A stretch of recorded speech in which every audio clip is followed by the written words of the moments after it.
Telugu big Boss season 8 అతి త్వరలో ప్రారంభం అవబోతోంది. నార్త్ లో సూపర్ సక్సెస్ అయిన Bigg Boss reality show south లోనూ అంతే సక్సెస్ అయిందని చెప్పొచ్చు.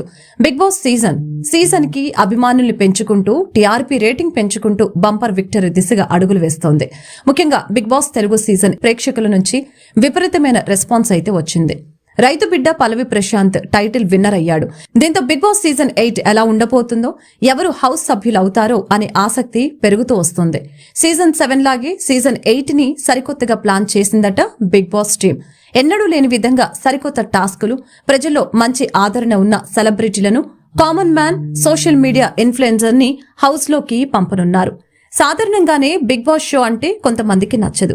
ప్రతిసారి షో స్టార్ట్ అయ్యే ముందు ఏదో ఒక వివాదం నడుస్తూనే ఉంటుంది. అయినప్పటికీ నిర్వాహకులు ఏమాత్రం వెనక్కి తగ్గకుండా, ఎవరికి సమాధానం చెప్పకుండా షోను సక్సెస్ఫుల్ గా నడిపిస్తున్నారు. ఇక ఇదిలా ఉంటే బిగ్ బాస్ సీజన్ 8 సెప్టెంబర్ 8న గ్రాండ్ లాంచ్ ఈవెంట్ అట్టహాసంగా ప్రారంభం అవబోతోంది. దీనితో గత బిగ్ బాస్ సీజన్ 7 ప్రారంభమైన ఏడాది తర్వాత ఈ సీజన్ ప్రారంభం అవబోతుందని చెప్పవచ్చు. ఏడాది గ్యాప్ తో బిగ్ బాస్ కొత్త సీజన్ ప్రారంభం అవ్వటం ఇదే తొలిసారి. ఇదిలా ఉంటే ఈ సీజన్ లో హౌస్ లోకి వేణుస్వామి, బర్రెలక్క, బంచిక్ బబ్లు, సురేఖ వాణి, ఆమె కూతురు సుప్రీత, హేమ, కిరా కార్పి, కుమారి ఆంటీ, అమృత ప్రణయ్, బుల్లెట్ భాస్కర్ తో పాటు పలువురు బుల్లితెర ప్రముఖులు కూడా రాబోతున్నారు. అయితే ఈ షోకి సంబంధించి ప్రస్తుతం ప్రేక్షకులకి బిగ్ బాస్ మేకర్స్ ఈసారి పలు సర్ప్రైజ్లు ఇవ్వబోతున్నారు.